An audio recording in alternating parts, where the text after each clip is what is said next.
And our guest here in this segment for the Retail Spotlight is Eric Hunter with Hunter Financial Mentoring. Eric, good morning. Hey, good morning. All right, now, we first talked to you, it's about 4 weeks ago, I guess? Yeah, it was.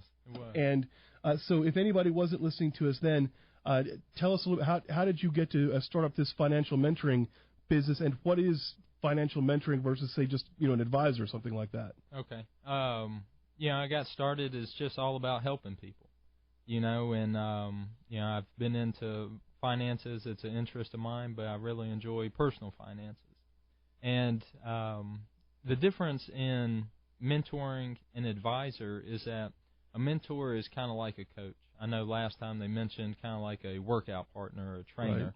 And that's what I do. I help people become financially fit, and right. that's the difference in it. I don't sell investments, and it's just strictly helping, give advice, suggestions. So if someone's looking for a no-load mutual fund, they got to go somewhere else to buy it. Correct. Okay, fair enough. Now, you've got a workshop coming up. You want to tell us about that? Yeah, I will. It's a free success thinking workshop, and what it is just helping people change their view on personal finances. And it's at the Masson Heights Library, Tuesday, February 23rd at 6:30 to 7:30. And if people want more information, they can visit hunterfinancialmentoring.com or email you, Eric, at hunterfinancialmentoring.com. And also, now, you will have workbooks, but if people want the workbook, there will be a cost for that, right? Right, $10 for the workbooks. And, again, just let me know ahead of time. Right. Now, let's talk a little bit about what you do with people. And as far as when you get, say, to talking about people's finances, how many people, when they first come to you, have never even had it cross their mind that they would sit down at the beginning of every month or end of every month and try to make out some sort of reasonable budget?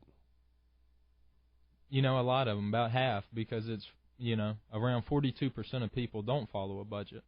And then you look, and it's about 32% have no savings at all. So a lot of times, what we're talking about, they have never thought about it at all. And is that where you start with them? Correct. And so once they get that down, then, you've got your credit card debt, you've got a car loan, that kind of thing. I mean, do you tell me that the first thing to do is get yourself out of debt, and then you go from there? Yeah, first thing we do is work on a budget, or we develop a distribution plan. And a lot what we do is work on behavior, because do you know what debt stands for? No. Okay, you've got something for us. It's dumb excuses for buying things. So that's what we work on. We work on their behavior, and, that's what changes their future.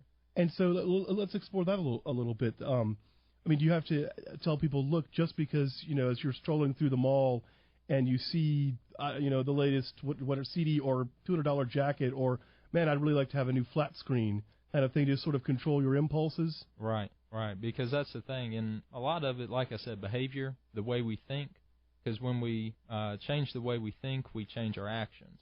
When we change our actions, we begin to change our futures.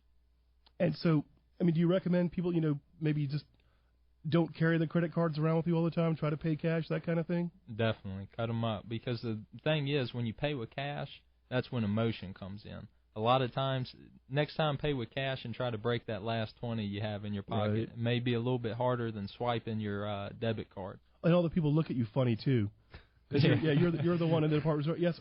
What is this paper you're handing me? So what is that? Oh, no, come on, seriously, it's legal tender. You can take that. Right. The other day I was at the grocery store, and I was whipping out my envelopes and pulling my money out of it, and was getting some looks. It looks different. Yeah, no, especially if you're in a department store. I can imagine the department store employees go days at a time without anybody handing them cash. Right. Yeah. Or at restaurants, I remember right. I was speaking with somebody, and they paid with cash, and the woman asked, they said, why can't you just pay with a card?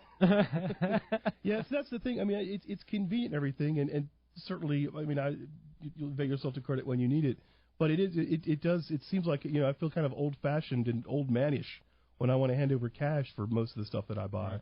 And a lot of people, they find they have more money left over once they start using cash and stop using credit cards and debit cards. Now, let's talk about the credit cards a little bit here.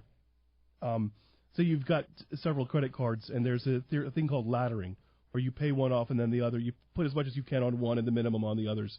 And you go through, and there's two schools of thought. One is you start with the card with the highest interest rate, the other with the lowest balance. Right. And so where do you fall on that? Start with the one with the lowest balance. When we work with, say you have multiple credit cards with debt on them, we don't worry about the interest rates. A lot of people may try to, do math problems and figure out which one's going to save them the most. But you got to realize that the interest rates didn't get you into the situation. It was your behavior. So it's starting with the smallest. And is there a psychological benefit to sort of seeing that first one fall? That all of a sudden you get the statement, zero balance, zero due. You think that sort of reinforces it? No, definitely. You think that, you don't think you are chipping away at it. It's kind of like working out, You see those initial gains, the initial pounds being lost, and you say, man, this is working. I'm getting there. Yes, I wouldn't know anything about that, I have to say. All right. Hey, now, before we let you go here, give us the details on the financial workshop that you're having, the Success Thinking Workshop. Okay. The Success Thinking Workshop, what it is it's about changing our view on the way we think about budgets, debt, and giving, and how it can lead to success within our lives.